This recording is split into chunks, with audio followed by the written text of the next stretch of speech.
Fala galera massa, beleza? Olha eu de novo aqui com os desafios em menos de 10 minutos.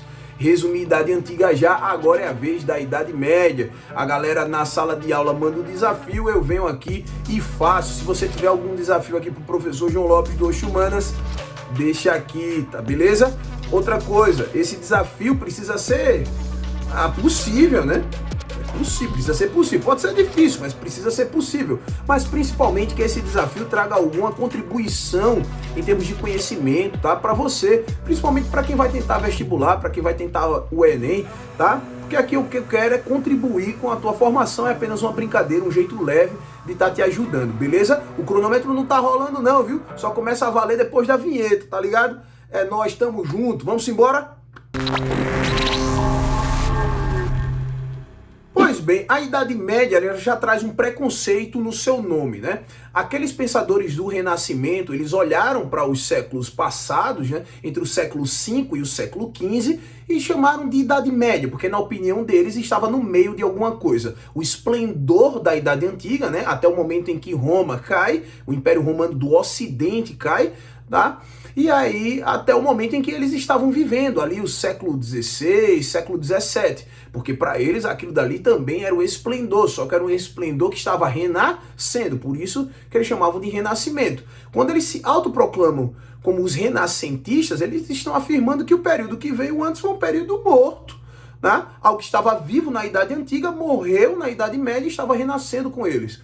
Isso vai acabar construindo um preconceito em volta da Idade Média, que nós chamamos de Idade das Trevas por muito tempo, tá? Então tudo que a gente fala que é medieval parece que tem uma coisa pejorativa, né? Poxa, é algo medieval, então é uma coisa atrasada. Mas não é bem assim não. Vamos lá? A Idade Média então vai do século V ao século XV. Muito bem. Do século V ao século século X você tem a Alta Idade Média, e do século XI ao século XV você tem a Baixa Idade Média. Na Alta Idade Média você tem um declínio das relações de comércio, tá?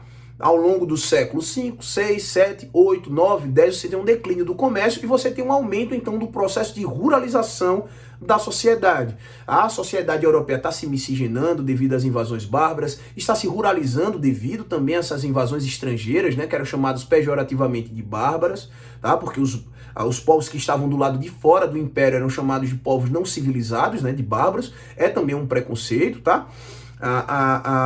E também existe um processo de fragmentação política, porque o que antes era um grande império agora está todo recortadinho, tranquilo assim? E aí o que acontece? O que faz a gente chamar de Alta Idade Média é que é o processo de formação do feudalismo. Quando a gente fala de Baixa Idade Média, é porque do século XI para o século XV você tem a destruição do feudalismo, né? Ou seja, as coisas passam a não girar mais em torno do feudo, exatamente. Então, se na Alta Idade Média você tem um declínio do comércio, na Baixa Idade Média você tem um avanço do comércio, um renascimento do comércio. Se na Alta Idade Média você tem um avanço da ruralização, e isso na Baixa Idade Média você tem um declínio dessa ruralização e a volta de uma vida um pouco mais urbana, tá? Então, se a Alta Idade Média é o período do feudalismo com muita força, tá? Na Baixa Idade Média você tem um período do renascimento comercial e urbano, que vai fazendo com que o feudalismo ele deixe de existir. Porém, a Idade Média não é só feudalismo. Porém, a Alta Idade Média e a Baixa Idade Média leva como referência o feudalismo. Tranquilo? Ficou muito porém aí? Mas é para você ir entendendo, tá? Eu vou na linguagem fácil aqui para você entender aí de casa. Beleza? O tempo tá correndo, então vamos nessa. Na Alta Idade Média, o que é que nós temos? O feudalismo na Europa Ocidental, mas na Europa Oriental, onde você tinha o Império Romano do Oriente, ele não cai e se transforma no Império Bizantino, que tem a sua capital Constantinopla, que é a joia do Oriente, se transforma em um grande entreposto comercial de rotas que saem do Oriente, chegam no Ocidente, do Ocidente chegam no Oriente, então passam ali por Constantinopla, né, chamada de Bizâncio também durante um tempo, e atualmente a cidade de Istambul. Você tinha banqueiros, você tinha muita joia circulando, você tinha comércio de tapetes, especiarias vindas do Oriente.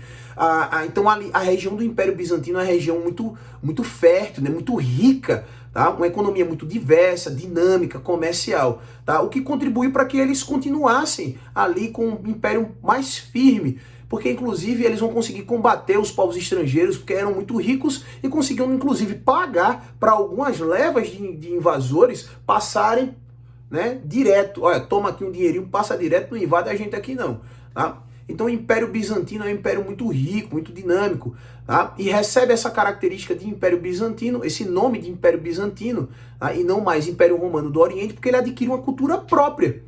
Tá? É a cultura greco-romana, que já existia, mas se mistura muito com a do Oriente devido a essas relações comerciais, o que vai fazer com que os cristãos do Oriente entendam o cristianismo de uma forma diferente. Isso acaba levando ao cisma do Oriente no século XI, a primeira grande divisão da cristandade, beleza? Já no feudalismo, no lado ocidental, você vai ter uma sociedade estamental, rural, uma economia de subsistência, tá? Uma relação entre nobres de sucerania e vassalagem, que é uma relação politicamente horizontal, mas militarmente vertical, né? Um sucerano é um senhor feudal que deu um feudo para outro senhor, tá? Então eles são dois senhores feudais, mas quem deu a terra é sucerano, quem recebeu a terra é vassalo. Então militarmente existe uma hierarquia.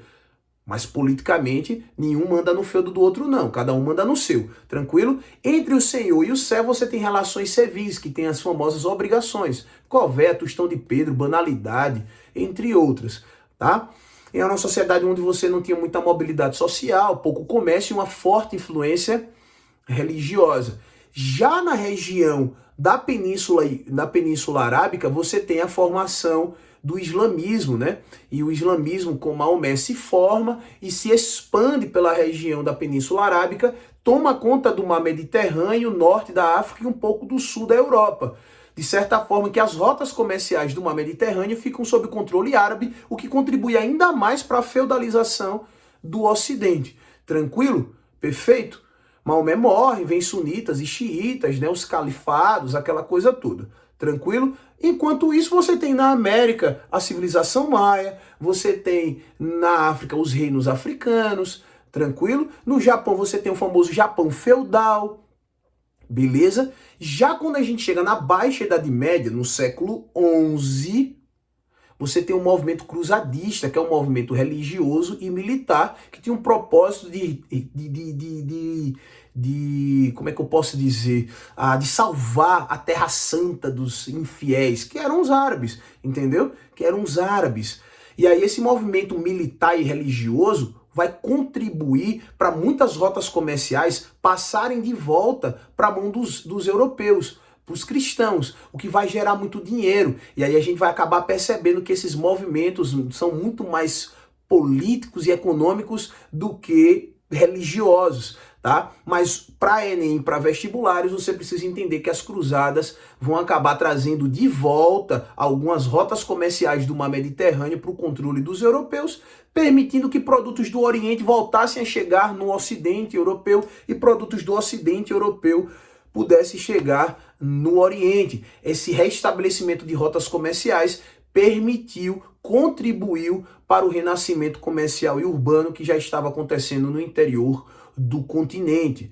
Tranquilo? Professor, e esse renascimento comercial e urbano acontece por conta de quê? Cara, é bem simples, claro, dentro do caráter desse vídeo, que é revisional, você precisa lembrar que no século X você tem um período de paz, ou seja, as invasões bárbaras elas diminuíram, as guerras elas reduziram, e você tem um período de prosperidade, devido ao sistema de rotação de culturas, o atrelamento do animal pelo pescoço e pelo peitoral, né? O arado mais aperfeiçoado, moinhos de vento. Algumas tecnologias contribuíram para que o europeu começasse a produzir mais. Os feudos começam a produzir excedente, e aí quando você tem produção de excedente, você tende a comercializar.